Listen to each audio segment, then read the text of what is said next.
kinésithérapeute. Actuellement, je travaille au centre Maguelone à Castelnau. Et préalablement, j'étais en libéral où je faisais voilà, de la rééducation du périnée. Donc normalement, vous m'avez déjà vu l'année dernière et peut-être l'année d'avant. Donc l'année dernière, où on a fait la physiopathologie de cette sphère-là. Donc là, on va essayer de traiter la rééducation. Je vais essayer de vous rendre le cours le plus actif possible, un petit peu adapté. Parce que la rééducation du périnée, souvent, elle est un petit peu décriée dans le sens où on met une sonde à la patiente, on ferme la porte et 20 minutes après, on revient. Donc j'ai essayé de vous montrer que peut-être ça a peut-être un autre intérêt pour la rééducation, postpartum, tout ça, mais c'est peut-être bien aussi que le patient ait conscience un petit peu de son périnée et tout ça dans pas mal de rééducation et d'essayer de le faire prendre en charge, de le faire prendre conscience, pardon. J'ai commencé par les bilans, principes, buts de la rééducation, tout ça, et puis après on essaiera de trouver et de l'adapter aux différentes pathologies que je vous ai traitées l'année dernière, pour voir en fonction des moyens qu'on a, qu'est-ce qu'on fait, qu'est-ce qu'on fait pas, et qu'est-ce qu'on a le droit de faire, et tout ça.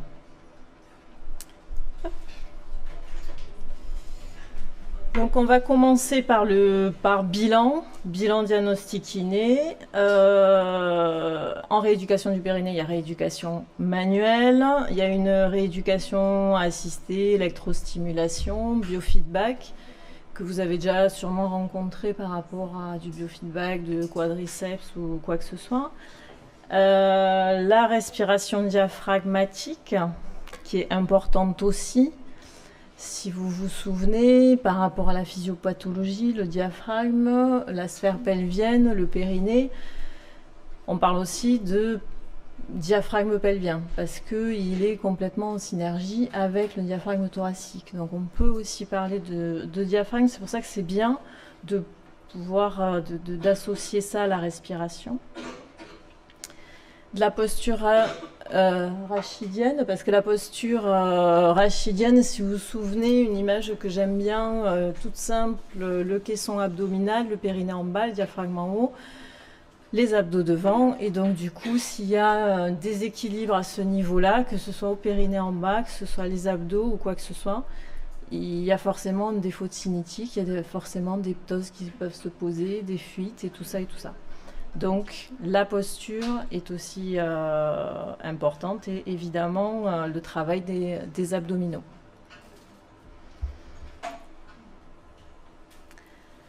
Donc le bilan type, j'ai essayé de prendre et de coller avec ce que je faisais en libéral quand j'avais une patiente qui arrivait. Donc c'était interrogatoire parce que souvent on a une ordonnance en libéral, rééducation du périnée. Donc avec ça, comment? Non, je ferme. Ok. Donc avec ça, rééducation du périnée, qu'est-ce qu'on fait? On stimule, qu'est-ce qui se passe? Qu'est-ce qu'il y a? Vous n'avez jamais de diagnostic posé, donc c'est vrai que le bilan, comme dans toute pathologie que vous avez l'habitude, avec bilan diagnostic kiné, c'est pour essayer d'identifier le pourquoi et par conséquent, qu'est-ce qu'on va faire? Donc l'âge, si la personne est en ménopause, si elle est en puberté, tout ça c'est par rapport à des variations hormonales. Une femme en ménopause, une femme avant la ménopause et bien avant la ménopause, le nombre d'enfants. Je vous avais aussi traité un petit peu les accouchements. Un accouchement, 2, 3, si on a une grossesse gémellaire, ça a une distension du ventre, une distension de la ligne blanche un peu plus importante. Donc c'est important de savoir le nombre d'enfants. Et le motif de consultation. Ça c'est quand même assez important parce que de temps en temps, la question va se poser, les femmes elles ont eu une césarienne et le gynécologue, elles n'ont pas de soucis, et le gynécologue leur envoie faire une rééducation du périnée. Donc dans l'absolu, pourquoi il n'y a pas eu de passage, il n'y a pas eu tout ça? Est-ce que là, vous savez pourquoi? Est-ce qu'on fait une rééducation du périnée chez une femme qui a eu une césarienne? Parce qu'elle a quand même eu le bébé qui est tu vas bien à supporter le poids de bébé pendant le temps quand même. Voilà. Donc, il va se faire. Et il y a des variations hormonales pendant la grossesse avec l'ocytocine qui contracte, puis d'un coup l'ocytocine qui chute, il n'y en a plus, sauf s'il y a eu allaitement. S'il y a eu allaitement, si elle est pendant l'allaitement. Donc du coup, ça varie aussi. Si vous vous souvenez, l'allaitement, je crois que je l'ai noté un petit peu, j'ai ramené la courbe un petit peu après, l'ocytocine qui favorise la contraction au niveau des glandes mammaires. Et donc si on est encore dans cette phase d'allaitement, rééducation du périnée, c'est pas terrible parce que c'est fauté, c'est modifié par ces hormones. Donc oui, une femme qui a eu une césarienne a besoin aussi de rééducation du périnée.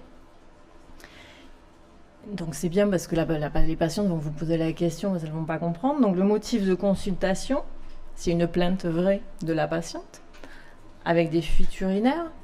S'il y a une plainte de sensation de pesanteur, s'il y a une plainte de boule au niveau vaginal, quelque chose, s'il y a des douleurs, parce que il peut y avoir des douleurs après un accouchement. Si c'est juste, c'est pas le bon mot. Si c'est une demande du médecin, parce que, comme je vous ai dit, le sphincter externe de l'urètre, du coup, les femmes qui accouchent normalement sont assez jeunes, donc le sphincter il fonctionne très bien. Donc une femme qui vient d'accoucher, même si elle a eu une déchirure de fou, elle n'a pas de fuite urinaire. Et donc du coup, pourquoi faire la rééducation du périnée en postpartum, sachant que j'ai pas eu de fuite urinaire? Donc voilà. Donc elle va venir, elle vous dire, mais comment ça se fait voilà, le gynécologue a fait un testing. Le gynécologue, si ça se trouve, c'est l'obstétricien qui a accouché. Donc, il sait ce qu'il y a. Il a fait un testing et il a jugé nécessaire de faire une rééducation du périnée. Et par rapport à ce motif de consultation, est-ce que ça a modifié la qualité de vie de la patiente? Il y a des patientes qui règlent leur vie en fonction, qui vont pas au polygone quand les WC sont fermés parce que c'est pas possible, parce que machin, qui vont pas à des endroits en fonction de ça. Donc du coup, s'il y a modification de la qualité de vie. S'il y a des fuites urinaires, donc là, c'est de savoir quand est-ce qu'elles arrivent. Donc si vous vous souvenez des cours de l'année dernière, que vous avez révisé avant de venir, s'il y a des fuites à l'effort, s'il n'y a pas de fuite à l'effort, s'il y a des fuites, si c'est la dame qui arrive chez elle et qui vite monte les escaliers, met la clé dans la porte et elle ne peut pas se retenir pour aller aux toilettes. Donc ça, c'est insuffisance urinaire d'urgence. Si c'est un peu les deux, il y a un petit peu tout ça. Et depuis quand? Depuis quand il y a ces sensations de fuite? Il y a aussi la question de savoir si la personne a le vidange complètement sa vessie ou pas. S'il y a une sensation de résidu, ça c'est important aussi par rapport aux conséquences qu'il peut y avoir quand il y a des sensations de résidus, des infections urinaires. Donc voilà, une distension, sensation de résidu aussi, c'est qu'il peut y avoir peut-être une ptose un petit peu de la vessie qui descend et qui se retrouve, une partie de la vessie se retrouve en dessous de l'orifice de l'urètre et du coup, elle n'arrive pas à se vidanger complètement. Donc, toutes ces questions, nombre de mictions par jour, par nuit, parce qu'aussi la vessie, je vous avais dit un petit peu, c'est un organe qu'on éduque. Il y a la rééducation, mais il y a l'éducation. J'avais une patiente qui voulait aller faire un voyage, qui était stressée par rapport à ce voyage, parce que c'était en bus, c'était long, il fallait... et en fait, c'était juste que son stress, il fallait qu'elle soit cool, et d'éduquer, et de dire, d'espacer, et elle n'avait pas de problème forcément urinaire, d'insuffisance urinaire vraie, c'était juste par rapport à une éducation de la vessie. Et moi, je me souviens quand j'étais étudiante, des fois j'allais aux toilettes le matin en me levant et puis le soir.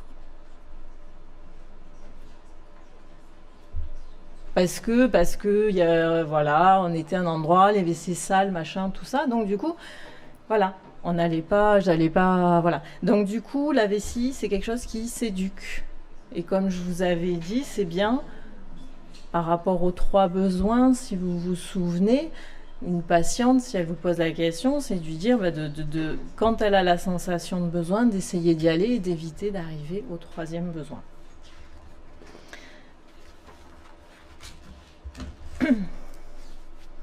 Donc voilà par rapport à un interrogatoire très simple. Bilan de la douleur. Donc du coup j'ai fait une faute. Donc est-ce qu'il y a une douleur? Donc ça va être plutôt par rapport à en postpartum. En postpartum, il y a eu un accouchement. Un accouchement, voilà, ça peut dépoter un petit peu. Et donc du coup, il peut y avoir des déchirures, il peut y avoir des épisiotomies. Il peut avoir une petite distension ligamentaire au niveau des sacro-iliaques pendant la grossesse qui se remet pas, un accouchement difficile avec utilisation de matériel qui va ouvrir un peu, donc douleur au niveau sacro-iliaque, douleur au niveau du pubis aussi, de la branche ischio-pubienne. Demander si ces douleurs étaient là avant la grossesse, si elles n'étaient pas là avant la grossesse. Et si c'est des lourdeurs, ça plutôt en cas de grossesse, parce que je vous fais aussi la grossesse. Donc bilan, c'est une femme enceinte qui arrive et qui a une sciatique. Est-ce que c'est une sciatique qui était là avant la grossesse ou pas? Est-ce que les douleurs de la sacro-iliaque à droite qu'il y a, c'était là avant la grossesse? Il y a eu des épisodes de douleur avant ou pas? Si c'est uniquement à partir du 3e trimestre de la grossesse. Les femmes enceintes vont vous décrire des lourdeurs au niveau des membres inférieurs, puisqu'il y a quand même un œdème des membres inférieurs. Est-ce qu'il y a un traitement par rapport à cette douleur? Et il y a aussi par rapport à la ménopause. Vous n'avez pas fait la ménopause, je pense que vous l'avez fait peut-être, un petit peu, non? Donc du coup, ménopause dit ostéoporose. Ça, c'est une petite parenthèse dans votre pratique de kiné de manière générale. Quand une femme elle a la ménopause, depuis quelque temps, il y a possible ostéoporose. Donc tout ce qui dit ostéoporose et toutes les fractures qui peuvent être associées. Donc en fait, voilà, des fractures tassement et tout ça. Donc du coup, voilà, bilan de la douleur, un petit peu dans tout ce cas. Et après, c'est pouvoir faire un diagnostic différentiel. Je vous avais parlé, je ne sais plus si c'était à vous, j'avais une patiente qui était enceinte, qui est arrivée avec une lombalgie, ordonnance du médecin, qu'elle avait mal en lombaire, là. Et voilà. Donc, interrogatoire. Il y a l'interrogatoire. Donc elle m'a situé la douleur, donc c'était quand même assez haut au niveau de L2, voire un tout petit peu plus haut. Et elle avait sensation d'uriner très souvent avec des brûlures à la miction, patati patata. Donc dans l'absolu, si vous vous souvenez, la physiopathologie de la femme enceinte par rapport au rein, il y a beaucoup plus de volémie, du coup les reins fonctionnent un peu plus, il y a un peu plus de rétention et du coup il y a un risque d'infection urinaire un peu plus important et de pyélonéphrite. Donc pyélonéphrite, c'est infection au niveau du rein. Donc c'est d'y penser, une femme enceinte qui arrive avec une lombalgie, c'est pas on n'arrive pas et on masse, parce que masser une infection urinaire au niveau du rein, c'est pas super quoi, c'est pas voilà. Donc l'interrogatoire, des fois, peut faire réorienter, parce qu'un médecin, une femme enceinte arrive, elle a mal au dos, paf, voilà. Vous demandez s'il y a de la fièvre, regardez si la fréquence est un petit peu accélérée, même si chez les femmes enceintes, c'est forcément accéléré, mais du coup, voilà. Après, il y a des douleurs aussi, donc il faut demander et avoir un lien avec les femmes en postpartum.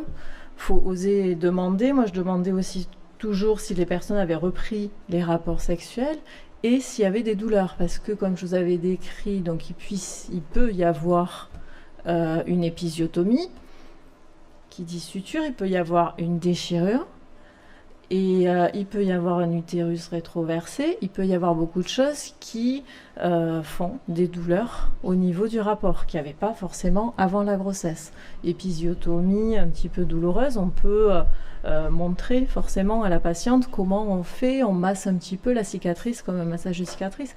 Mais du coup tout ça, voilà, ça c'est important au niveau des douleurs. Et bon, au niveau lombaire, position... Est-ce qu'il existe une position antalgique ou pas? Ça va?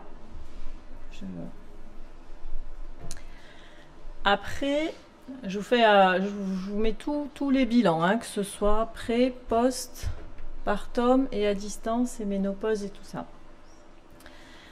Bilan de la statique rachidienne. Voir comment la personne se tient. Ça peut être bien aussi par rapport aux femmes enceintes. Les femmes enceintes vont arriver avec une hyperlordose, une hypersyphose. Voilà, donc bilan un petit peu de la mobilité des sacro-iliaques, des iliaques. La mobilité pendant la femme enceinte des fémurs qui vont nous aider par rapport à l'accouchement. Bilan généraliste par rapport au sport. Si la personne, elle fait du sport... Le métier qu'elle fait, enfin, voilà, ça c'est du classique, je pense, pour vous, port de charges lourdes par rapport à tout ça. L'IMC, les pathologies associées. Le diabète, on sait que des fois le diabète, une personne qui n'est pas stabilisée peut avoir un défaut de contractibilité au niveau musculaire. Donc des fois ça peut faire un déficit au niveau musculaire et du coup... voilà, c'est bien de savoir s'il y a diabète. Certains traitements cardiaques aussi peuvent faire des petits défauts de contractibilité. Donc c'est vrai que moi, pour avoir une notion, voilà, je demandais s'il y avait un petit antécédent cardiaque. Savoir s'il y a un pacemaker, c'est bien aussi par rapport après au traitement. C'est une constipation. Pourquoi ?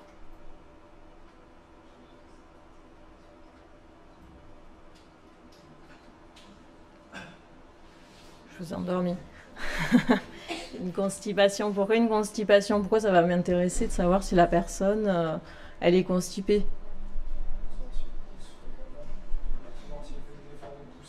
Voilà, c'est par rapport à une constipation plutôt chronique, c'est la même chose que la bronchite chronique. La bronchite chronique, c'est quelqu'un qui va tousser beaucoup. La constipation, c'est un effort de pousser sur les abdos et qui va pousser vers le bas. Donc ça, c'est bien. Énurésie, voir si dans l'enfance, il y avait quand même des antécédents de fuite urinaire et des infections urinaires à répétition, c'est que la personne est un petit peu sensible à ce niveau-là. Une opération de la région, du petit bassin, une hystérectomie, un fibrome, va forcément fragiliser un petit peu, savoir ce qu'il y a eu.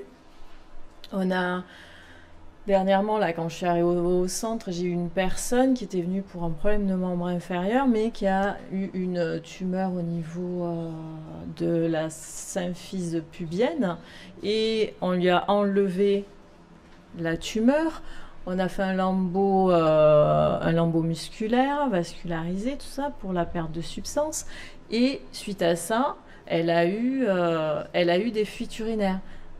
Il y a eu une irradiation parce que c'était un cancer, ils ont fait de la radiothérapie. Donc tout ça, déjà on sait. Il y a fuite urinaire, il n'y en avait pas avant. Elle était super jeune, elle est mon âge, donc elle était vachement jeune. Et du coup, il n'y avait pas de raison qu'elle ait de fuite urinaire. Elle a des enfants qui avaient 10 ans, mais voilà. C'est par rapport à ça. Donc c'est bien de poser les questions parce qu'on ne va pas forcément vous expliquer tout dans l'absolu. Et si au niveau familial, moi je pose toujours la question si la maman, la grand-mère, les tantes ont des problèmes de descente d'organes.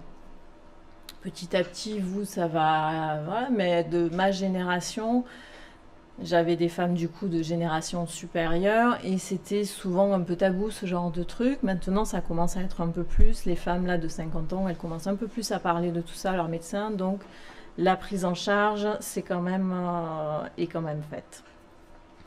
S'il y a des bilans complémentaires, ça c'est des bilans médicaux. Le CVU, c'est par rapport à l'infection urinaire. Voir s'il y a infection urinaire, un bilan urodynamique. C'est un bilan médical, hein, c'est pas vous qui faites ça, qui va mesurer la pression dans la vessie, le débit de la vessie et tout ça pour voir la compétence sphinctérienne, surtout par rapport à ça. Si vous l'avez, ben, c'est très bien. Mais déjà, ça veut dire que la personne, si elle a un bilan urodynamique, c'est qu'elle a déjà fait de la rééducation, elle a déjà été prise en charge et qu'il y a eu des échecs et qu'on essaye un peu plus de comprendre le pourquoi du comment. Tac. Donc voilà, le bilan du postpartum un tout petit peu plus précisément, c'est ce qui est important, la durée du travail. La durée du travail, si l'accouchement a été compliqué ou pas. Parce que si la tête du bébé a été coincée dans le bassin, donc je vous rappelle, imprégnation hormonale, laxité ligamentaire, chez la femme enceinte, c'est fait pour l'accouchement, pour qu'il y ait une ouverture du bassin des sacro-iliaques. Et de temps en temps, voire souvent, des fois, enfin, les accouchements durent longtemps, c'est-à-dire que le bébé est resté un petit peu coincé, donc une distension, donc derrière, une sacro-iliaque qui peut faire mal, c'est plus possible. Et aussi une distension du périnée qui se fait, c'est aussi possible parce que le bébé a poussé. Quand une distension du périnée, au niveau neuro, on a une distension aussi, et du coup, on ne sent plus rien. Donc là, je parle de mon expérience personnelle. J'ai eu un petit bébé il n'y a pas très longtemps, un gros bébé, et qui a duré un peu longtemps, et du coup tout s'est bien passé, mais le lendemain, eh ben en fait je ne sentais même pas l'envie d'aller aux toilettes, ni l'envie d'aller à la selle. Donc, j'étais un peu embêtée, je me suis dit mince quand même, je fais les cours sur ça, et puis moi il m'arrive ça. Mais c'est parce que il y a une distension, vu que mon bébé est resté un petit peu coincé, il y a eu le périnée qui a été distendu pendant un moment, le plexus nerveux a été vraiment étiré, et le temps que ça revienne en place, ben, j'avais plus aucune notion. Donc ça revient tranquillement. S'il n'y a pas eu de traumatisme avec coupé, machin, ça revient, mais il faut du temps. Donc vous n'aurez pas, je pense, de patiente, parce que ça met une semaine, hein, donc ça postpartum immédiat, donc vous n'en avez pas, mais c'est bien à savoir, et des fois peut-être à prévenir, parce que ça fait bizarre, hein, je peux vous dire que c'est pas facile, hein, mais du coup, ça arrive, même s'il n'y a pas forcément d'épisiotomie ou quoi que ce soit. C'est une distension du périnée qui va entraîner une distension neurologique. Après, on va demander, donc, comme je disais tout à l'heure, des douleurs qui sont présentes depuis l'accouchement. Douleurs coccygiennes aussi. Ça, c'est assez invalidant, c'est comme tout. Des fois, le coccyx, vous vous souvenez très bien, j'imagine, de tous les muscles coccygiens qui s'insèrent sur le coccyx. Et donc, du coup, il faut que ce coccyx il ait une bonne mobilité. Des fois, lors de l'accouchement, paf, il se pose en postérieur. Et du coup, les muscles se contractent et ça fait une inflammation, une irritation, et c'est un peu beaucoup douloureux. Donc ça, c'est là. Et comme je vous disais tout à l'heure, reprise des rapports et douleur ou pas au rapport. La date de l'accouchement, par voie basse ou par césarienne, péridurale ou pas. Péridurale ou pas, parce que donc je vous avais montré la péridurale se fait au niveau lombaire. C'est une aiguille assez importante qui fait une petite cicatrice toute minuscule au niveau cutané et un petit peu plus profond. Et très souvent, les femmes enceintes décrivent une douleur, une gêne qui passe petit à petit au niveau cutané, et comme s'il y a quelque chose qui tirait au niveau de la péridurale. Et des fois, c'est bien de juste faire des petits étirements à ce niveau-là. Donc c'est important de savoir s'il y a eu péridurale ou pas, épisiotomie ou déchirure, pour voir un petit peu où ça en est, utilisation de matériel. L'expression abdominale, Vous, vous savez ce que c'est? L'expression abdominale, donc normalement ne se fait plus. Mais des fois, les sages-femmes, elles font comme elles peuvent. L'expression abdominale, c'est quand la sage-femme, elle monte sur la table et elle y va de bon cœur. Voilà. Donc, en position gynéco, quand il y a du mal à avancer, bah, du coup, ça y va, quoi. Et elle y va et elle appuie très fort. Donc, les femmes enceintes, les femmes, quand elles viennent vous voir, elles s'en souviennent, hein. Il y a des choses, elles ne se souviennent pas, mais ça, elles s'en souviennent que la sage-femme est montée et elle a appuyé très très fort sur le ventre. Donc ça, c'est pareil. C'est normalement, apparemment, plus trop autorisé, mais ça se fait quand même encore. Et le fait d'appuyer, eh ben, sans que le périnée, parce qu'après l'accouchement, ça fait partie de la physiologie, les petites déchirures, ça fait partie de la physiologie, et le fait qu'il y ait un truc mécanique qui appuie alors que le périnée n'est pas encore, ça fait une bonne distension du périnée. Donc du coup, c'est bien de savoir s'il y a eu ça, s'il n'y a pas eu ça. La prise de poids. La prise de poids pendant la grossesse, ça c'est important pour voir un petit peu la charge qu'il y a eu sur toutes ces articulations, si la personne aussi a récupéré son poids, à peu près ou pas. Et s'il y a allaitement.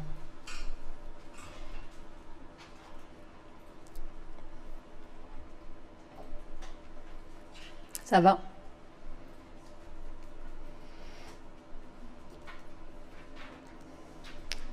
Donc après, je crois que je vous le rappelle après, mais ce qui est d'intéressant dans cette rééducation, mais dans toute, enfin ce qui est important plutôt, c'est que la patiente, elle ait vraiment confiance en vous, parce que c'est une zone très particulière, très intime. Et du coup, moi ce que je faisais tout mon interrogatoire la première séance. C'est la seule rééducation que je faisais ça. La première séance, je ne touchais pas la patiente. Je ne touchais pas la patiente, je faisais tout l'interrogatoire que je viens de vous faire. Et voilà, j'expliquais vraiment précisément comment ça fonctionnait, le périnée, les abdos, mais de manière assez simple, avec des schémas très simples, les muscles, tout ça. J'expliquais après ce qui allait se passer. Et je donnais rendez-vous pour la deuxième séance, la première séance en fait. Le premier c'était le bilan. Et je trouve que c'est important de faire ça parce que ça donne déjà la personne elle a confiance parce que vous lui expliquez, vous prenez le temps de lui expliquer, de lui parler. Parce que quand on a accouché, je ne sais pas s'il y en a qui ont déjà eu des petits, mais voilà, grossièrement parlant, pendant X heures, on a les jambes écartées, tout le monde qui passe, tout le monde qui voit, machin, la femme de ménage, tout, hop, hop, hop, et voilà, tout va bien, tout le monde, c'est génial. Derrière, il faut faire consultation gynéco, derrière, il faut faire ceci, cela, donc du coup, femme enceinte, si on arrive en postpartum, si on les brusque pas trop, c'est pas mal. Donc du coup, voilà, de leur donner l'explication de comment ça fonctionne. Du coup, ça les rassure. Hein. Si jamais il y a des petites fuites, ça leur explique pourquoi j'ai pas de fuite, mais il faut que je fasse un peu quand même de rééducation. Et ça leur donne surtout le choix de ne pas revenir à la séance. Parce que des fois, ça m'est arrivé en quelques années de carrière, une fois, mais c'est arrivé. Et la patiente, elle était très très jeune. Elle avait non, elle n'avait pas 16 ans, ça n'était pas mineure. Mais elle devait avoir 19 ans. Et elle était un peu perdue et tout. Et de voir, je lui ai expliqué, j'ai montré une sonde, j'ai montré ce qu'on allait faire un petit peu.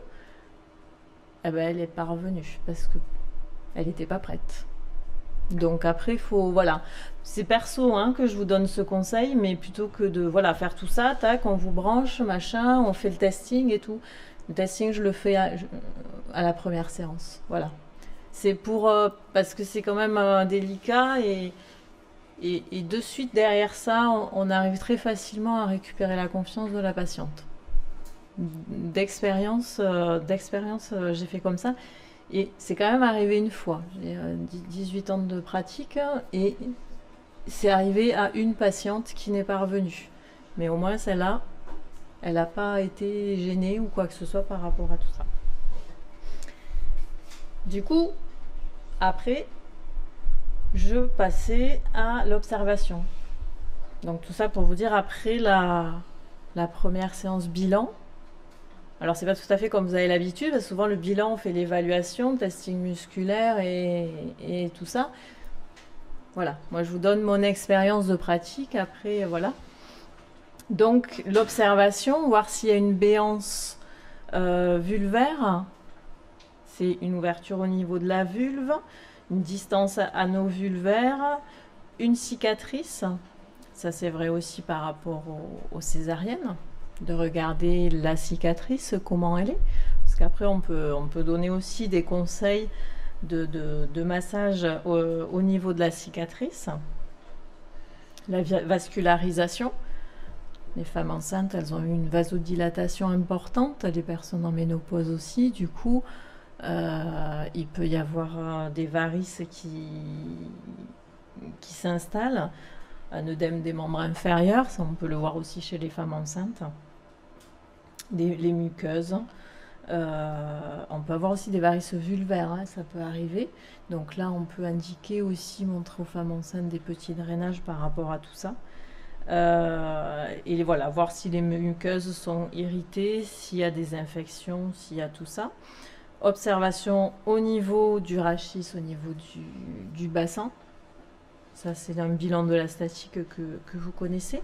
Et observation de la marche chez la femme enceinte, qui va être un petit peu comme ça, les pieds en rotation externe, parce que voilà, en hyperlordose, pieds en rotation externe, voir un petit peu tout ça. Palpation. Essayez de toucher un petit peu, si la patiente vous donne l'autorisation, de voir un petit peu cette cicatrice d'épisiotomie. Hein, souvent, elle est du côté gauche, je vous avais dit, parce que les sages-femmes, de manière comme tout le monde, sont plutôt droitières, donc elles font comme ça.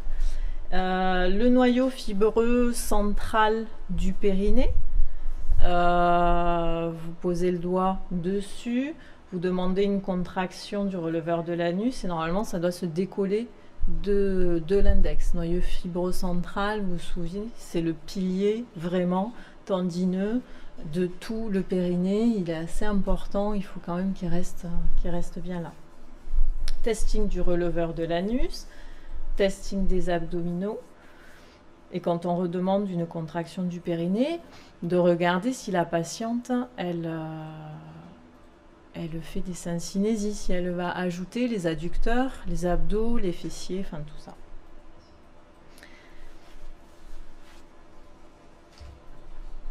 Le testing du releveur, je vous l'ai décrit, comme il est un petit peu écrit, la position gynécologique. On fait un testing à un doigt ou à deux doigts. Moi, je faisais plutôt à deux doigts, mais après, c'est comme... paume de la main vers le bas, plutôt. C'est juste parce que vers le haut, il y a le pouce qui traîne pas très loin du clitoris et c'est quand même assez malvenu d'aller toucher le clitoris. Donc, paume de la main vers le bas, c'est quand même beaucoup mieux. Et vous demandez une contraction du périnée. Retenir un gaz sans serrer les fesses. Et vous regardez le temps. Donc ça se compte à 0 et se passe rien. 1, présence d'un petit frémissement. Et après, on a les doigts qui partent un petit peu et qui sont horizontalisés par rapport à la patiente, du coup. Donc ça part un petit peu vers l'arrière. La cotation du périnée se fait sur la tenue et la fatigabilité. On teste pas comme le quadriceps, 1, 2, 3, 4, 5, bam. Là, on teste aussi si on peut reproduire à la même force plusieurs fois ou combien de temps elle peut tenir en contraction maximale. Voilà, ça c'est le testing du périnée. Du coup, je ne l'ai pas mis dans le bon sens. Et derrière, on demande le testing avec l'inversion. On vérifie qu'il n'y ait pas une inversion de la commande périnéale. On fait un testing du releveur de l'anus. On demande de serrer. Et normalement, je vous disais, on a les doigts qui s'horizontalisent par rapport à la patiente. Et sinon, s'il y a une inversion, il y a une poussée vers le bas. Et on sent sur le dos des doigts la poussée de la vessie. Inversion de la commande périnéale, c'est-à-dire qu'on demande une contraction et en fait on va avoir un travail des abdos qui va se faire plutôt qu'un travail du périnée. Donc un travail des abdos sans le travail du périnée, ça pousse la vessie un petit peu et on a un appui de la vessie sur le dos des doigts. Et le verrouillage pelvien, on fait un testing du releveur de l'anus et là on demande une toux et on voit si les doigts vont être retenus ou si ils vont être expulsés. Donc pareil, c'est-à-dire que s'ils sont expulsés, c'est que le périnée ne verrouille pas en cas d'hyperpression abdominale.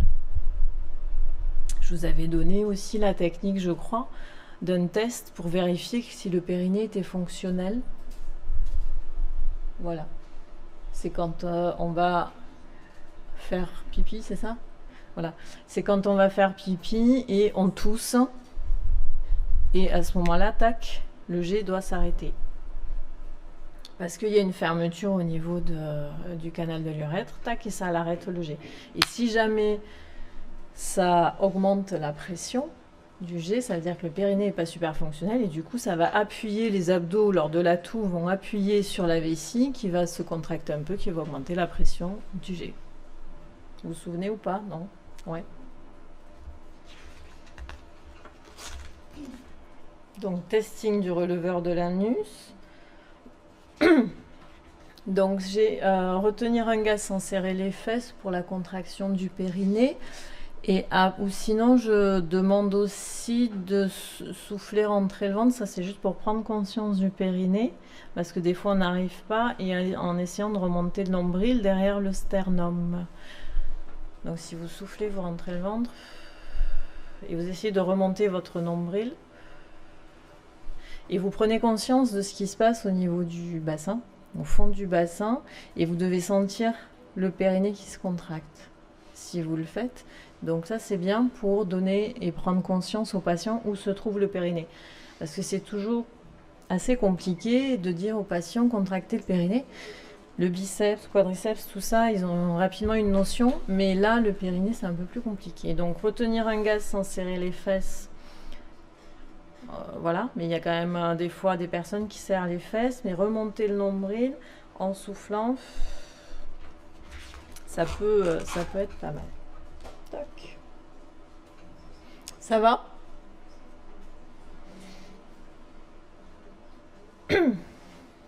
Alors le test de compétence abdominale, du coup, test pour voir si les abdominaux sont fonctionnels ou pas.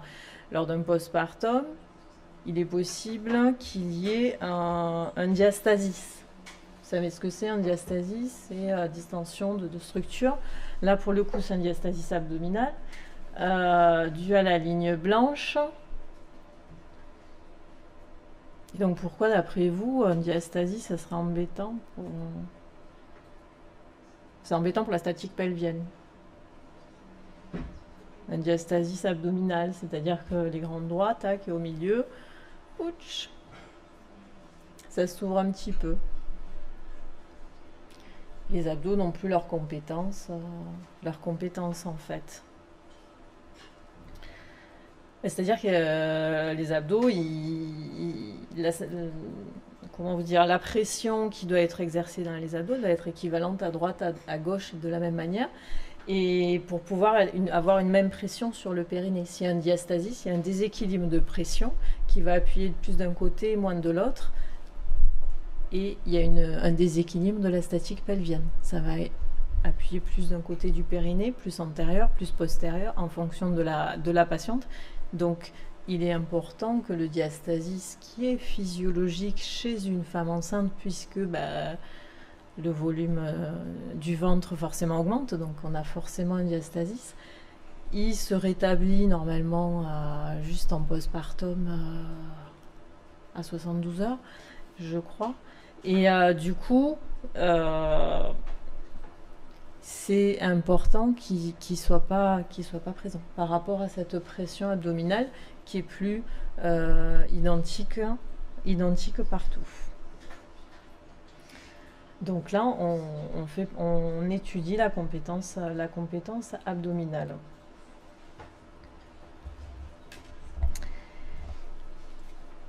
Et suite à ça, même peut-être avant, mais déjà on va dire suite à ça, normalement j'arrive à peu près à savoir ce que ma patiente elle a.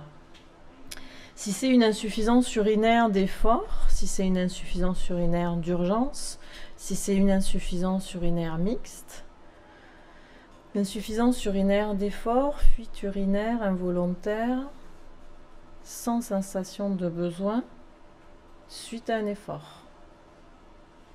Insuffisance urinaire d'urgence, c'est fuite urinaire involontaire avec une sensation de besoin d'urgence, mais surtout sans pouvoir se retenir. Mixte, c'est les deux. Donc déjà, oui.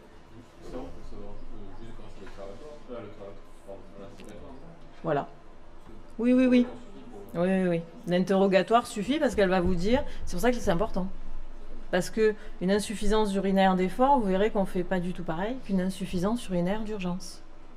Et si on fait l'un chez l'autre, c'est pas terrible.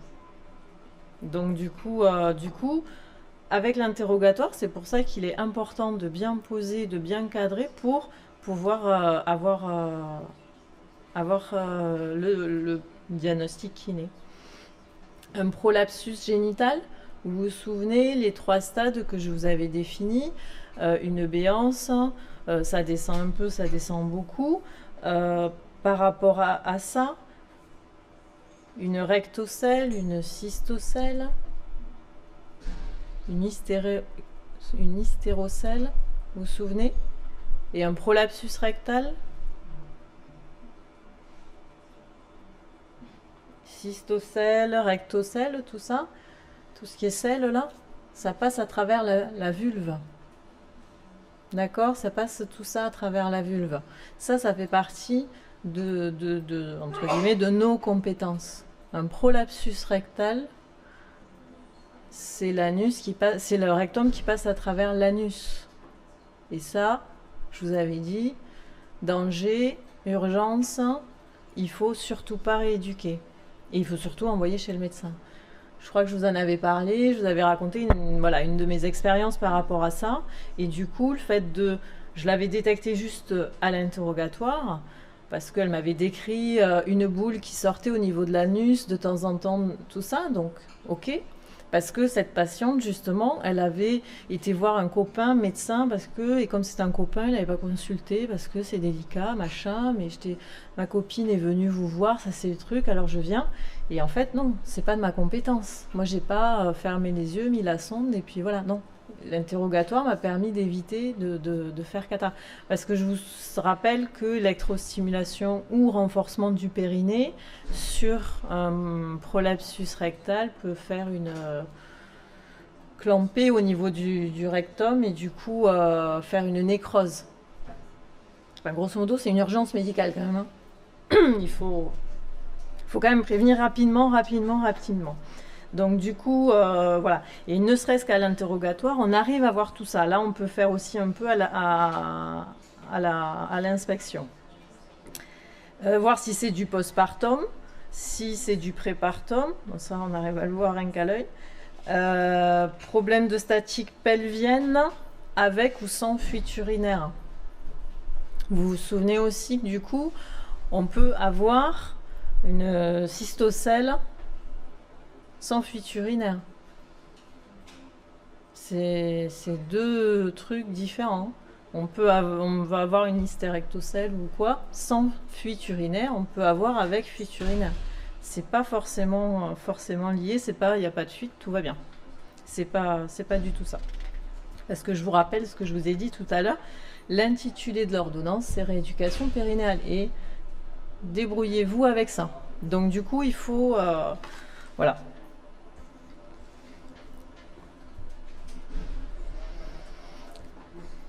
Toc. Alors, quand est-ce qu'on fait de la rééducation du périnée? Donc j'ai marqué prévention, je vous le dirai un petit peu tout à l'heure, parce qu'il y a une faiblesse du hiatus urogénital. L'année dernière, j'avais un peu insisté sur ça. C'est une zone voilà, qui est importante pour moi. S'il y a une insuffisance urinaire, s'il y a une inversion de la commande périnéale, s'il y a une vessie instable ou hyperactive. C'est quoi? C'est une insuffisance urinaire d'urgence, c'est la même chose. Lors d'une insuffisance urinaire d'urgence, on a une vessie instable ou une vessie hyperactive. Une instabilité vésicale, enfin voilà, tout ça, ça veut dire la même chose. Une absence de verrouillage à l'effort, une faiblesse abdominale, un défaut de posture. En prévention, j'avais mis, parce que pour moi, c'est important, là je suis au centre, pour l'instant je ne fais pas ça, mais voilà, quand j'ai des patients, rééducation du rachis, rééducation de dos opéré, et qu'on fait une gym de posture, donc ça n'a rien à voir, la majorité c'est des hommes, je leur parle de leur périnée. Et on fait ça pour tonifier, pour travailler en synergie le transverse avec le périnée. Et voilà, donc c'est dans ce sens-là que je vous parle de prévention. Donc la rééducation du périnée, c'est spécifique, mais je trouve, c'est mon point de vue, intéressant de pouvoir introduire le périnée un petit peu dans vos rééducations, un petit peu lombaire, un petit peu de tout ça, parce que ça rentre en jeu là-dedans. Et je vous avais pris l'exemple d'une patiente que j'avais eue au cabinet, qui est arrivée avec une ordonnance rééducation périnéale, une ordonnance rééducation pour une lombalgie. Donc moi je faisais le périnée, c'est pas moi qu'elle a eu pour la lombalgie. Et hop, elle a commencé par le périnée, et puis ma collègue avait pas de place, elle l'a pris plus tard. Quand j'ai eu fini le périnée, elle avait plus mal aux lombaires, on l'avait pas traité les lombaires. Et j'ai pas touché voilà. Elle avait un défaut de statique, ce qui fait que ça a suffi pour établir. Et de la même manière, où une rééducation, un de mes collègues a fait rééducation pour une lombalgie, massage, nani, nana, tout ça. Puis il est passé aux abdos, gainage, nickel. C'était une femme d'une 50aine d'années, hypertonique, volontaire, qui faisait tout ce qu'on lui disait. Eh ben, elle avait plus mal au dos, mais elle a eu une descente d'organes. Parce que les abdos, tout, elle faisait tout comme disait mon collègue. Sauf qu'il avait oublié de mettre la notion, elle était en ménopause, elle avait eu des enfants, elle avait eu tout ça. Et il y avait un risque, et si on fait des abdos un peu trop poussés en hyperpression, et qu'il y a une zone de faiblesse.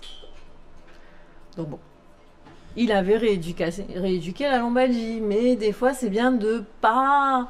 Voilà, j'avais assez de boulot, j'avais pas besoin qu'il m'en donne d'autres. Donc du coup, c'est dans ce sens-là de prévention, où c'est bien le périnée quand même fait partie du corps humain, et c'est pas que réservé aux femmes, parce que les hommes en ont un aussi, et c'est bien d'en avoir conscience à ce niveau-là aussi.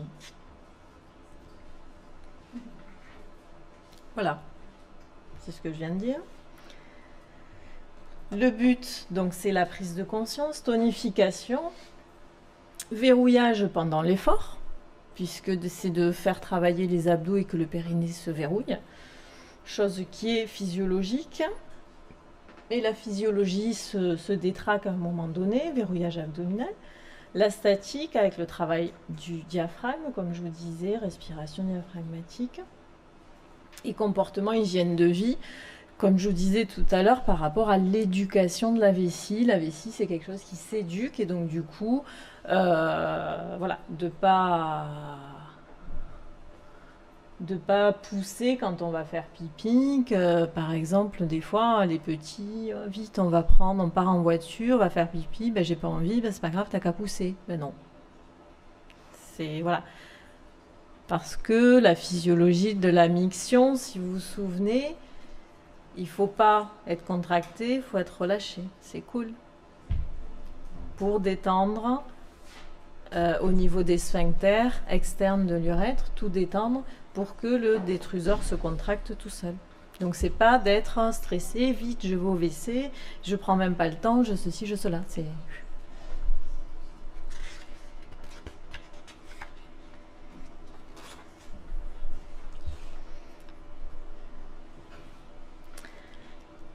les moyens. Les moyens qu'on a en rééducation, ça va être la physiothérapie.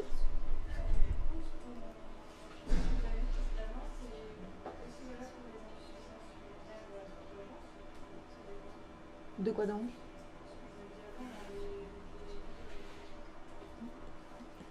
C'est pour tout ça, les buts de rééducation? C'est pour... C'est... Oui, oui.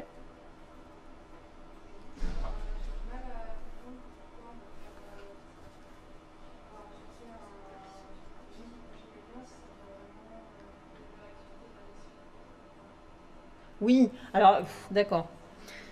Effectivement, s'il y a une hyperactivité de la vessie, on va pas forcément renforcer un muscle du plancher pelvien. C'est de manière globale que je disais ça. C'est de manière globale et après on fait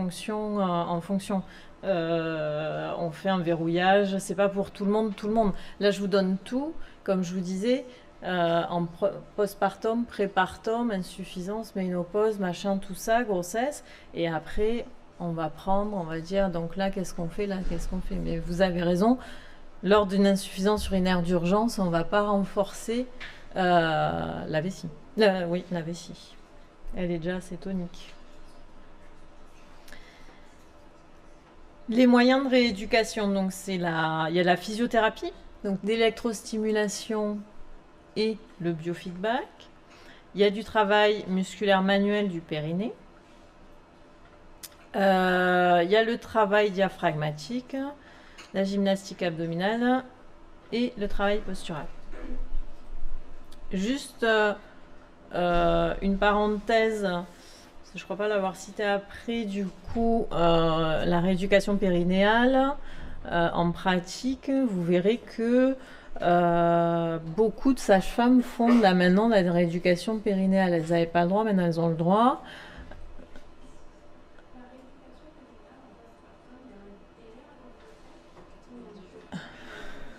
Alors, il y a une contradiction. Donc, les sages-femmes ont le droit à partir de 6 semaines.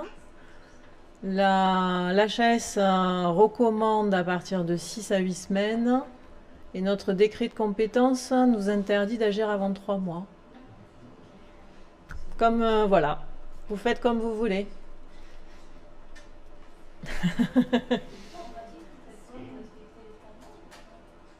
Alors, moi, je préfère 2 mois et demi, 3 mois. Je préfère parce que une femme qui vient, après je vous le traiterai après, mais je réponds à la question, mais quand on vient d'accoucher, c'est un tsunami. Et du coup, 3 mois, c'est bien, surtout s'il y a eu allaitement, hein, parce qu'il y a le travail de l'ocytocine, tout ça, qu'il faut qu'il soit arrêté. Et après, que la personne, elle soit posée, tranquille. Et 3 mois, je trouve que c'est pas mal par rapport à tout ça. Après, il faut faire attention, me semble-t-il, que les sages-femmes ont compétence parce que c'est des professions médicales. Et avant 3 mois, s'il y a eu des lésions, ça peut être assimilé à de la voie interne. Donc s'il y a infection et que vous travaillez avant 3 mois, c'est pas bon. C'est un peu ça. Alors que les sages-femmes, elles ont la compétence d'agir avant 3 mois. Nous, on n'a pas. Mais c'est recommandé par l'HAS. Donc, c'est des aberrations, vous verrez. Il y en a quelques-unes dans la kiné. Du coup, les sages-femmes, juste, je voulais vous parler. Elles font de la rééducation du coup périnéale, pas forcément de la même manière que nous. C'est plutôt une rééducation par imagerie mentale en fait. Nous, vous allez voir, c'est très concret, c'est de la kiné, on fait, voilà. Elle, c'est plus imagerie, s'il y a des patients qui vous en parlent, c'est une vague qui rentre, qui sort, qui vient taper à droite, qui vient taper à gauche, tout ça, tout ça. Donc, je vais pas vous dire que c'est nul, c'est mieux. C'est pas du tout ça. D'expérience, pareil. Il y a des femmes qui n'adhèrent pas du tout à ce que font les sages-femmes d'imagerie mentale parce qu'une fleur qui s'ouvre, un pont-levis, machin, qu'est-ce qu'elle me dit? Et puis il y a des femmes qui sont à fond là-dedans et qui, en rééducation avec le kiné, ça leur va pas du tout.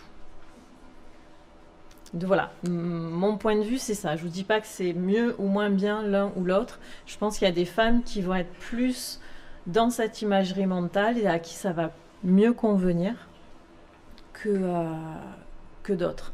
Le tout est, c'est que là, les moyens de rééducation, je vous ai mis électrostimule, tout ça, travail musculaire manuel, diaphragme, gym abdominal, travail postural. Les sages-femmes, elles vont faire que le travail du périnée. Donc aussi, vous allez avoir en rééducation, travail, rééducation abdominale. Et la patiente, elle va venir, elle va vous dire, j'ai déjà fait mon travail périnéal, c'est pour travailler le périnée, les abdos, le périnée, c'est bon, il verrouille et tout ça. Ça, vous allez la voir, même si vous n'êtes pas spécialisé en périnéologie. Hein. Là, il y en aura parce que les sages-femmes, elles vont pas dans ce domaine-là. Donc c'est pour ça que pour moi c'est intéressant. Travail du périnée, c'est pas uniquement l'électrostimulation, c'est tout ce qui va aussi avec la posture, la respiration et tout ça. Ça va? Électrostimulation réflexe. Donc ça c'est ce qu'on a en électrostimulation. Je ne vous demande pas de connaître par cœur les temps d'impulsion, les machins, tout ça. C'est électrostimulation réflexe, c'est ce qu'on utilise chez les instabilités vésicales. C'est un courant qui va inhiber la contraction du détrusor. Voilà. Ça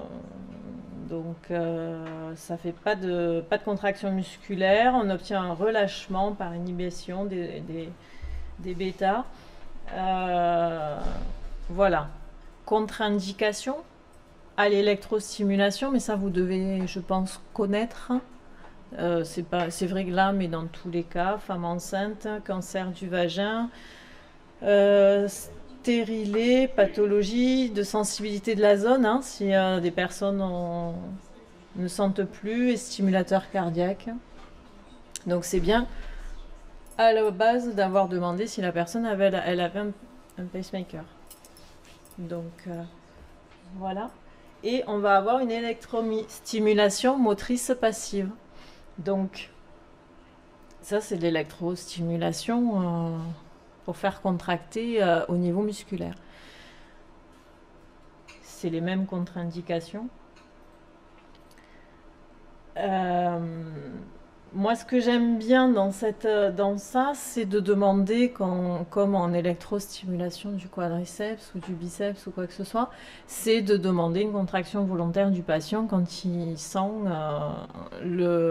l'influx arriver. Moi, personnellement, de mon expérience, électrostimulation motrice passive, j'utilise pas forcément beaucoup. Sauf quand il y a une sidération vraiment du muscle en fait. Mais ça c'est un avis personnel, après je sais pas ce que vous avez comme notion par rapport à ça. Voilà, j'ai une patiente, j'arrive, je fais le testing, il n'y a rien, il y a 0, il y a 1, voilà. J'envoie un petit peu pour que la personne, elle comprenne où se situe le muscle, comment il se contracte, et voilà, et voilà. Et après, je passe sur du biofeedback. Donc le biofeedback, c'est comme ce que vous avez dû voir non, je sais pas si vous avez déjà vu ça en centre. On met la sonde et la personne elle contracte et elle fait un schéma sur la courbe comme voilà, j'avais pris un exemple. C'est bien de faire un contrôle rétroactif des abdos parce que sur l'inversion de commande périnéale, vous avez vu que la patiente, elle contracte les abdos au lieu de contracter le périnée. Donc du coup, de faire un rétrocontrôle des abdos pour voir que ce ne soit pas les abdos qui travaillent et un travail du périnée. De toujours tarer la machine avant chaque séance, c'est bien parce que aujourd'hui on est en forme. Donc on va le faire à telle évaluation et demain on est fatigué, on va être moins performante, mais pour que ça puisse, on ne peut pas rester sur le tarage de la veille. Là je vous ai mis en photo une sonde. C'est la sonde classique de base que moi j'utilisais. Vous avez la compétence de prescrire des sondes. Donc voilà. Des sondes, je vous en ai amené d'autres, il en existe.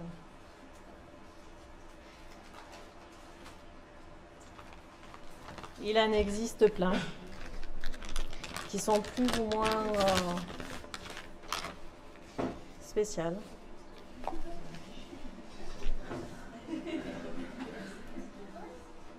Donc comme ça, qui est plus sur un travail pour serrer par rapport à l'autre, parce qu'elle va être plus évasée.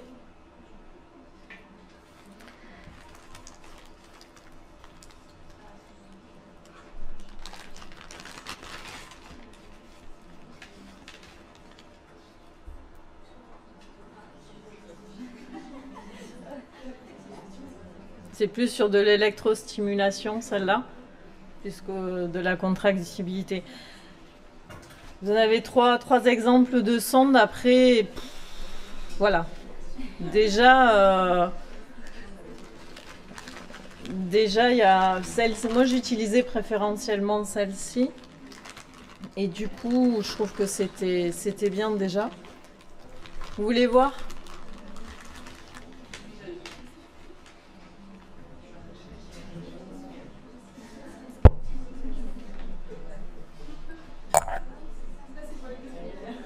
Comment ? Les deux, elles font de l'électrostimulation et du biofeedback. Celle-ci, elle est plus sur de l'électrostimulation. Et celle-ci, elle est plus sur du biofeedback. Voilà.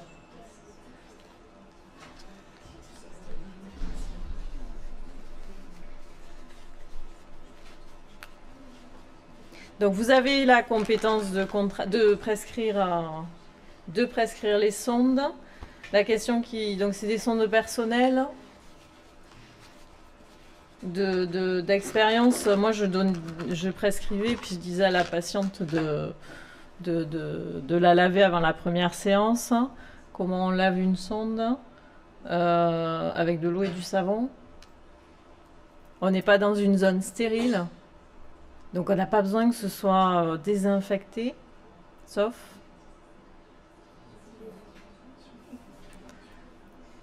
alors si lésion, on n'y va pas. Hein. S'il y a des irritations, s'il y a des lésions, des machins, on n'y va pas.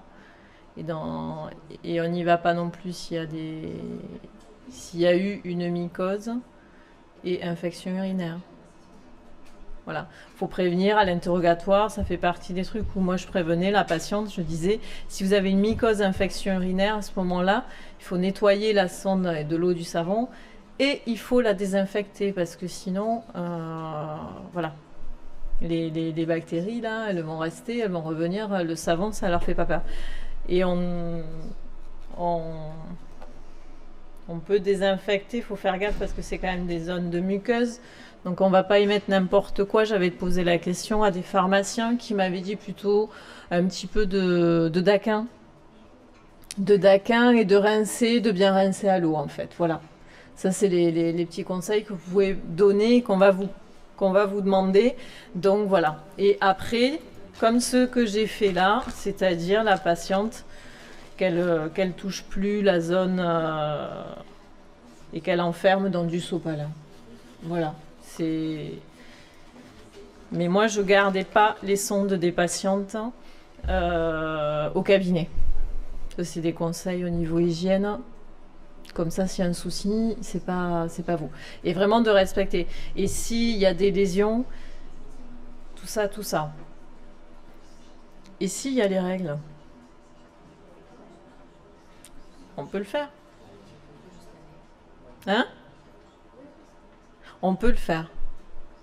S'il y a les règles, on peut le faire. Personnellement, je donnais libre choix aux patientes, qu'elles viennent ou qu'elles viennent pas, parce que c'est des fois quand même assez gênant, autant pour elles que pour moi. Mais il n'y a aucune contre-indication de faire la rééducation pendant les règles. Enfin, il n'y a pas de contre-indication. Il y a en dehors du côté qu'on n'est pas forcément à l'aise, il n'y a pas de contre-indication. Justement, s'il y a des sondes vraiment particulières évitées de prescrire, ou alors elles sont toutes. Non, après, moi je trouve que celle-là que je vous ai mise ici, elle est bien. Elle est, voilà. Je vous en ai montré d'autres parce que voilà, j'ai la possibilité de vous en montrer d'autres, mais voilà. C'est celle en plus que les pharmaciens vont avoir automatiquement. Est-ce que les patients préfèrent plutôt une forme de sonde en particulier Non, pas forcément. Pas forcément, forcément. Une question. Est-ce que pendant l'ovulation, c'est des problèmes? Non. On vient, on fait sa menstruation avant d'être enceinte.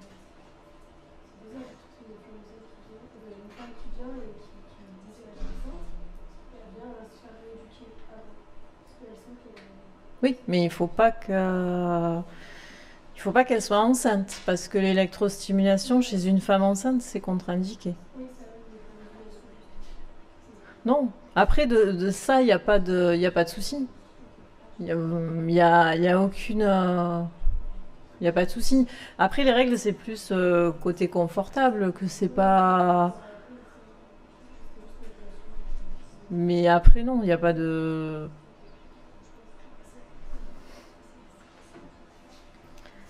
Du coup, je voulais vous dire un truc, je sais plus faire enceinte, grossesse. Donc voilà, par rapport à ça, là, je vous ai mis un petit peu de biofeedback, du coup, avec un contrôle des abdominaux, contraction du périnée en bleu, des abdominaux en vert. Voilà, c'est des photos que j'avais prises par rapport à mes patientes. Et en fonction du programme, on peut demander différentes, une contraction forte, une contraction lente, rapide, en fonction de tout ça. Donc c'est toujours un rétrocontrôle, comme je disais, au niveau des abdos. Donc on peut comparer 2 séances. Et donc après, vous voyez l'inversion de commande périnéale. Donc toujours pareil, le bleu, c'est le périnée et le vert, c'est les abdos. Et donc du coup, on a contraction du périnée, mais les abdos viennent prendre le relais parce que le périnée est trop faible. Et donc du coup, ça va pousser. Et ça fait inversion de commande périnéale. C'est bien de demander à la patiente de respirer aussi pendant la rééducation. Parce que des fois, comme tout le monde, dès qu'on se concentre sur quelque chose qu'on ne sait pas faire, on bloque tout et on met toute la concentration sur ça. Et donc là, non. Il faut vraiment respirer pendant cette rééducation.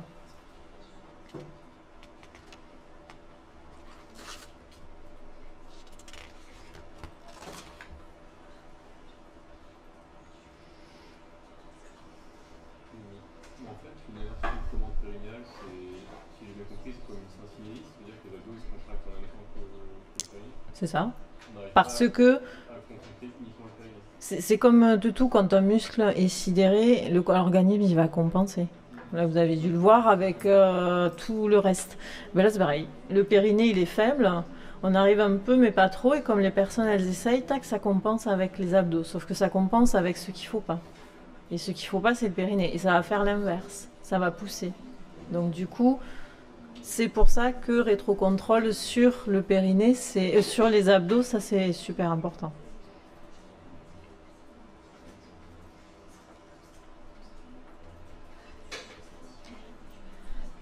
Rééducation manuelle. Donc c'est toucher vaginal comme on l'a vu, paume des mains vers le bas. Moi je le fais plutôt à 2 doigts plutôt qu'à un doigt, et on demande une contraction. La patiente en décubitus dorsal, en flexion des genoux, et du coup ça contracte. Et après, ça, c'est l'évaluation du thérapeute.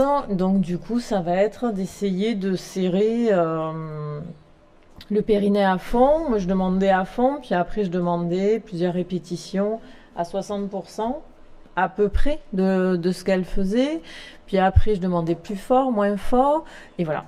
Donc, du coup, parce qu'il y a des personnes qui, de manière générale, vu que c'est une zone intime, les patientes préfèrent faire avec le biofeedback, parce qu'elles se concentrent, elles sont avec leur truc plutôt qu'avec le kiné. Il y a des personnes qui préfèrent pas, donc c'est bien de pouvoir faire la rééducation manuelle et de savoir la faire.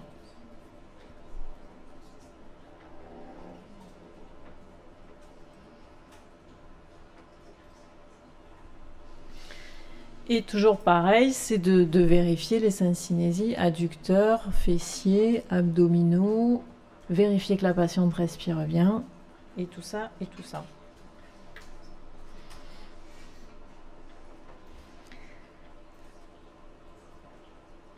Et pour arriver petit à petit à verticaliser un petit peu plus le dossier pour qu'il y ait un petit peu plus de pression sur la cavité abdominale. Arriver à faire contre-pesanteur, travail des abdos, de l'atout pour vérifier qu'il y ait bien un verrouillage et qu'il n'y ait pas d'inversion et que tout soit bien positionné.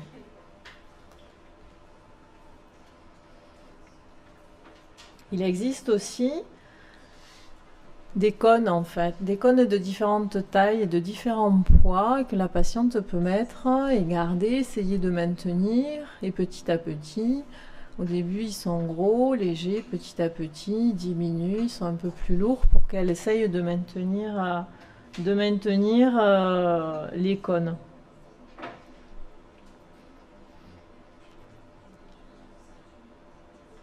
Après on m'avait posé la question.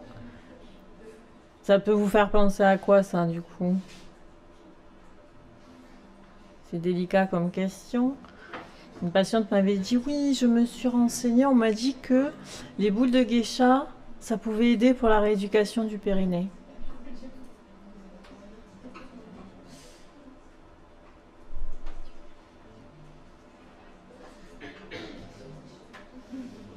Les boules de geisha, ça peut aider pour la rééducation du périnée.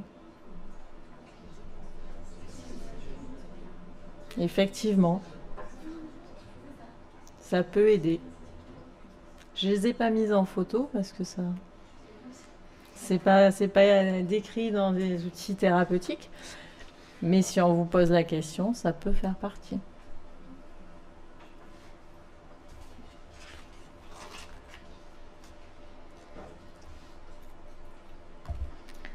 Après, il y a aussi, on peut prescrire, les sages-femmes font des sondes d'électrostimulation portables que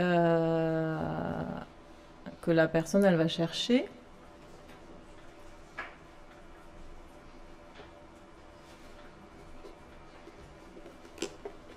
À la pharmacie, c'est individuel, elle le fait plusieurs fois chez elle. Hop, c'est des petits kits.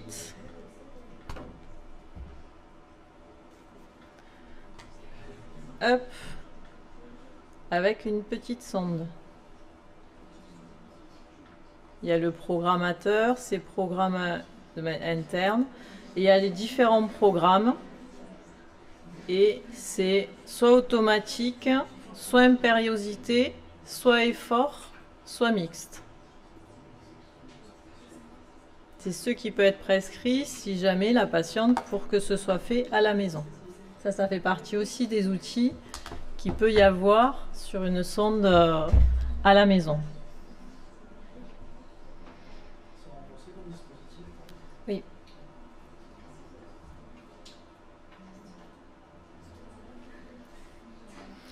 La rééducation périnale en postpartum, je vous l'ai marqué après, mais est prise en charge à 100% par la sécurité sociale en postpartum. Est pris en charge à 60% par la sécurité sociale en dehors du postpartum et 40% par les mutuelles. Donc le temps de la grossesse, à partir du premier jour du 6e mois de la femme enceinte, elle est prise à 100%, je ne sais pas si vous le savez, la femme enceinte est prise à 100% à partir du premier jour du 6e mois. C'est le jour où elle déclare sa grossesse à la sécu, machin, tout ça. Elle est prise en charge pour tout. Pour tout, en lien ou pas avec la grossesse. C'est 100% sécu. Jusqu'à 3 semaines postpartum ou 3, enfin, jusqu'à, voilà. Elle est prise en charge, voilà.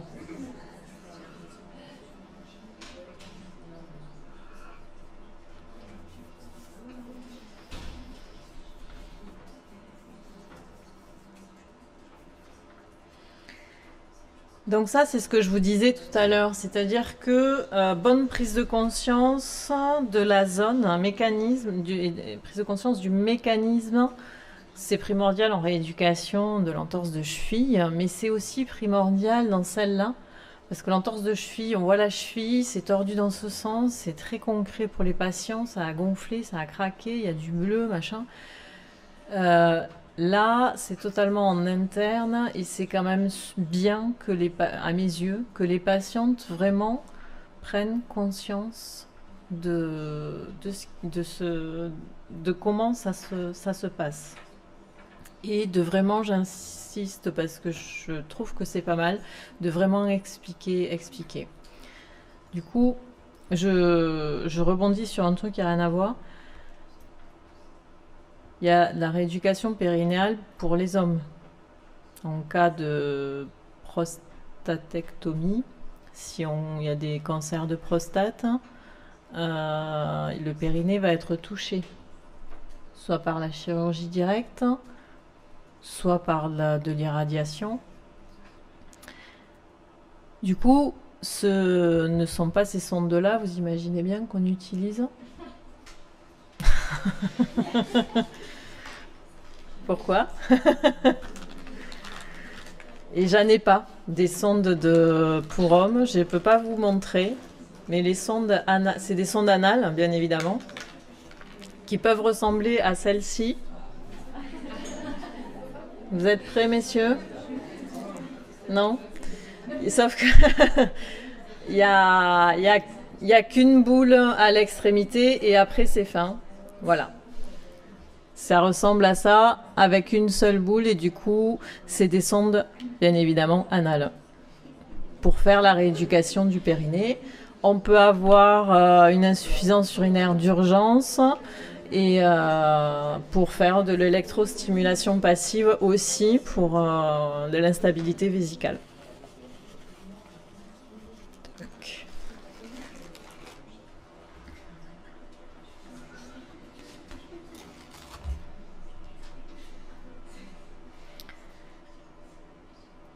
Donc après, mes patientes, je faisais, une fois que la rééducation périnale, que le périnée avait bien contracté, j'associais la contraction du périnée avec la respiration, calmement, tranquillement, et là, pour le coup, je passais complètement en manuel, pour avoir un vrai contrôle. Donc, inspiration abdominale, et lorsque la personne souffle, elle rentre le ventre, contraction pour que le périnée remontée du nombril et tout ça, pour éviter l'hyperpression et tout. Donc j'associais respiration abdominale avec le travail du périnée au début des cubitus dorsal, genou plié, avec un contrôle manuel. Petit à petit, toujours pareil, on remonte progressivement, on rajoute de la pesanteur, on passe en décubitus latéral. Pourquoi en décubitus latéral?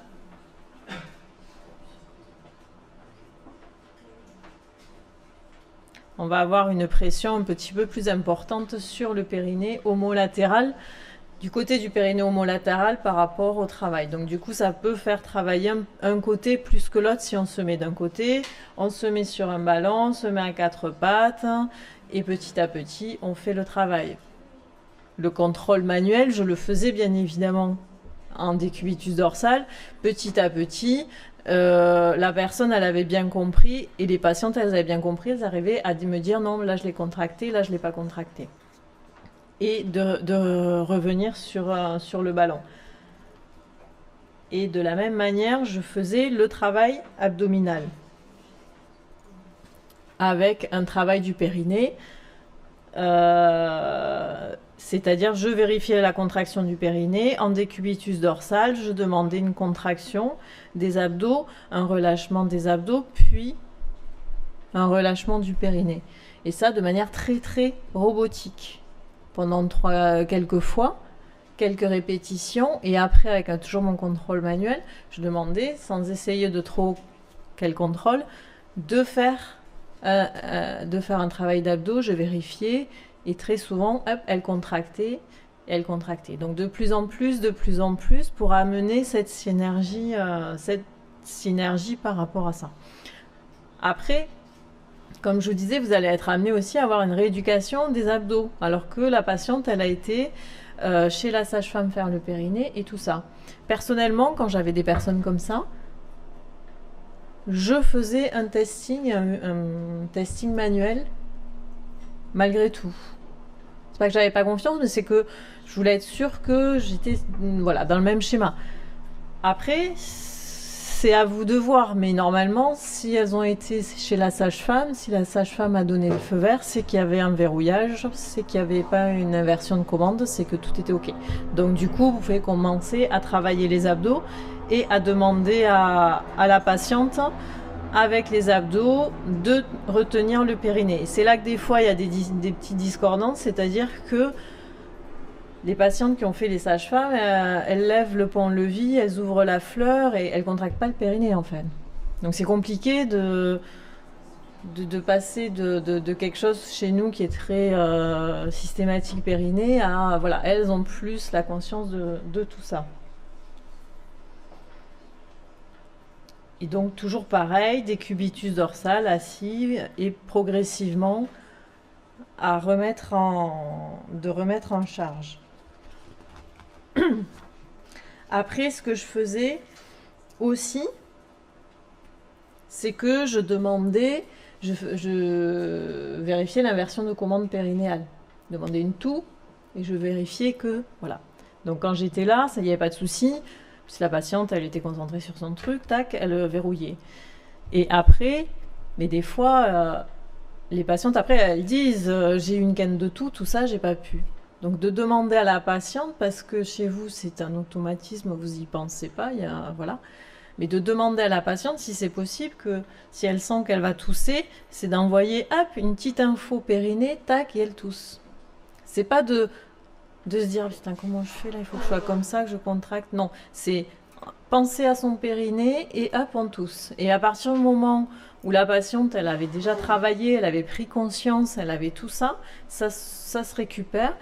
Et petit à petit, les patientes après me disaient, j'ai toussé, j'ai pensé, mais en fait, il était déjà contracté. Et du coup, là, bingo, c'est gagné.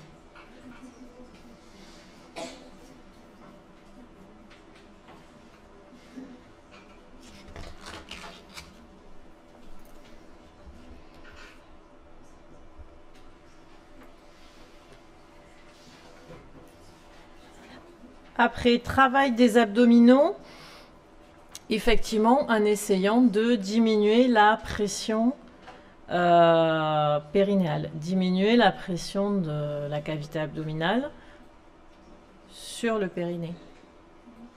D'essayer de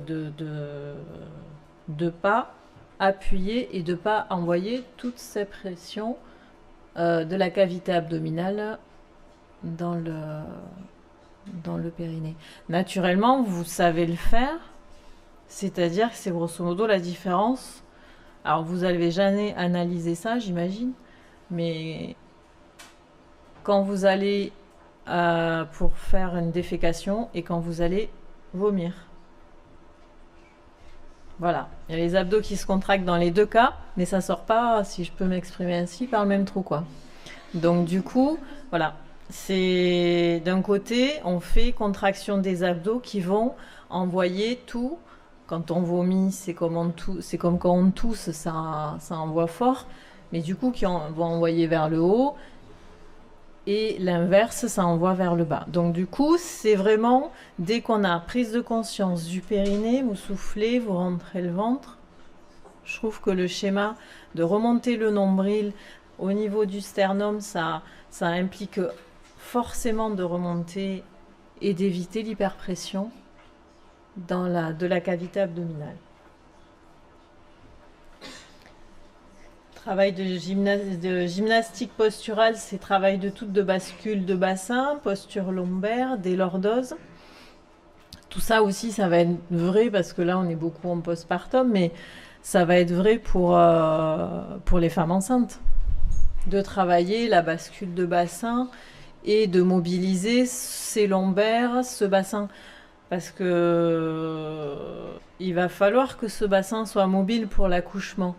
Il faut pas trop. Donc du coup, c'est ma patiente, si elle n'avait pas eu de pyélonéphrite, peut-être que du coup, j'aurais travaillé, pas forcément que du massage, mais un petit peu de mobilité à ce niveau-là. Travail d'ouverture de la cage thoracique, des fixateurs, assouplissement, syphose dorsale.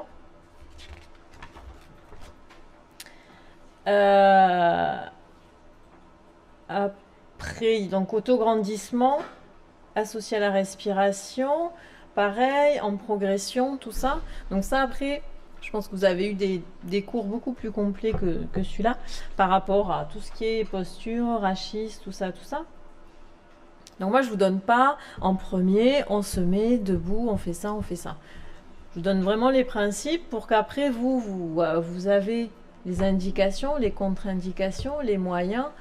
Et avec ça, aussi, c'est à vous de voir un petit peu comment vous pouvez faire par rapport à cette rééducation.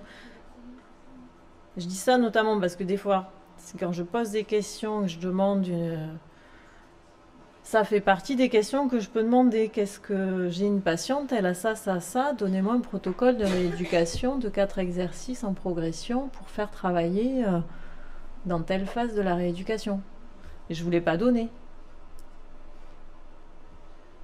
D'un coup, là, c'est bizarre. Et on va falloir en t'aider, ça. À quel moment on peut en t'aider pour essayer d'avoir des idées d'exercices, parce que c'est pas non plus inné de... Il n'y a pas de TD en fait, non.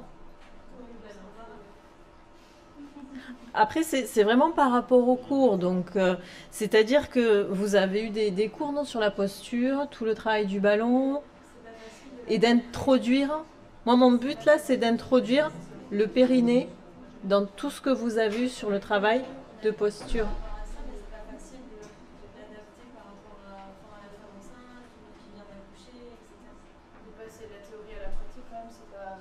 On a beau savoir le principe, on va dire, j'ai un protocole à renforcer tel muscle, c'est pas pour autant qu'on sait comment on le renforce cette population. Ben, c'est par rapport au cours que je viens de faire et que je ferai la prochaine fois. Alors la prochaine fois, je prends des cas et qu'est-ce qu'on fait chez la femme enceinte ? Et qu'est-ce qu'on fait et pourquoi on ne fait pas chez la femme enceinte et qu'est-ce qu'on fait chez une femme insuffisance urinaire d'effort et tout ça et tout ça. Mais si le truc je vais pas vous... Après c'est bien à vous aussi de... Je parle pas par rapport au partiel, mais c'est plus... c'est sûr qu'on a le cours de la théorie, c'est dur dans la vie de trouver des exercices. C'est dur de mettre en pratique pour vous. Parce que même les étirements, quand on les a vus en cours, c'est pas pour autant que quand on est arrivé en TD, on savait pas comment les faire. On savait pas comment positionner les mains, on savait pas comment positionner les patients. D'accord. Si on savait le principe de il faut mettre le muscle dans sa position d'accouchement, c'est pas pour autant qu'on savait. Là, si je vous dis travail d'autograndissement au début en décubitus dorsal, Genoux pliés, puis après à quatre pattes, puis sur un ballon.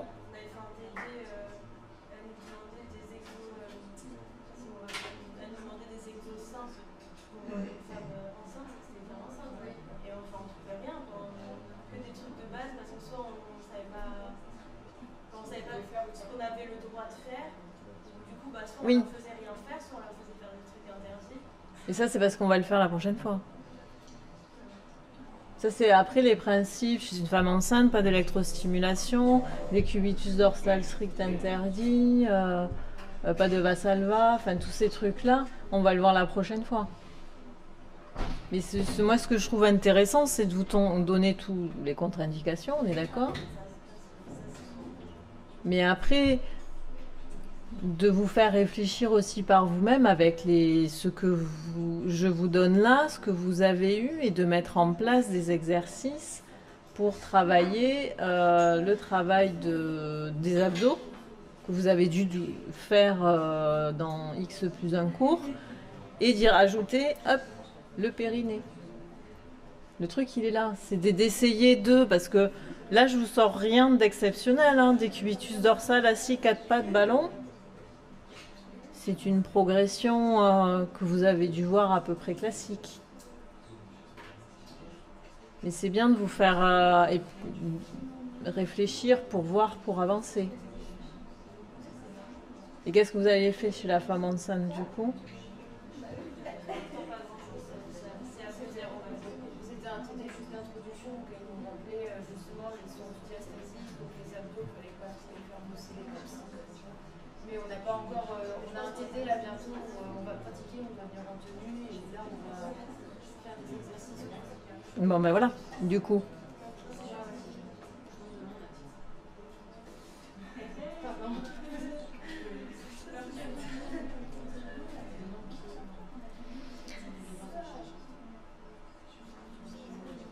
Par exemple, les étirements, vous parlez des étirements, moi je suis pas, c'est préconisé dans le protocole de rééducation prépartum de faire aussi des étirements.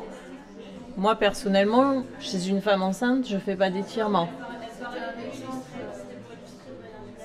D'accord.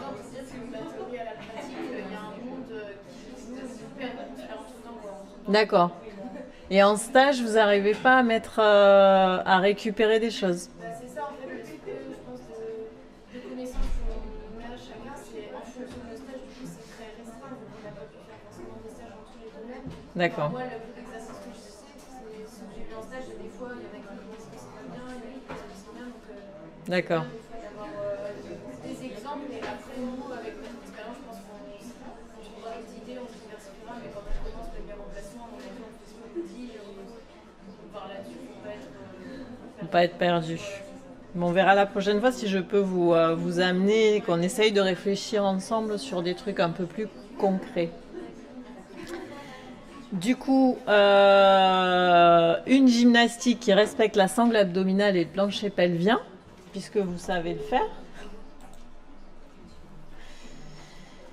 Et du coup, il y a plein de choses qui s'associent à ça et que vous verrez par rapport à femme enceinte et tout ça. C'est tout ce qui est yoga prénatal, gymnastique hypopressive décrite par Coffrier, gymnastique pilates. Après, il y a plein de choses qui vont rajouter des choses. Ça part un peu du même principe. Les gens ont rajouté leur technique, ont breveté leur truc, mais voilà. C'est pour ça que pour moi, c'est intéressant que chacun vous essayiez de trouver votre truc. Donc la prochaine fois, on va faire du coup ce que j'ai préparé, c'est de faire grossesse, prépartum, postpartum, insuffisance urinaire d'effort, insuffisance urinaire d'urgence. J'avais préparé moi des cas cliniques pour voilà, et puis on essaiera de réfléchir sur des exercices, du concret, pour vous dire qu'est-ce qu'on fait qu'est-ce qu'on fait chez une femme enceinte, patati patata. Ça va? Allez, je vous laisse et puis à je sais pas quand. Bonne soirée.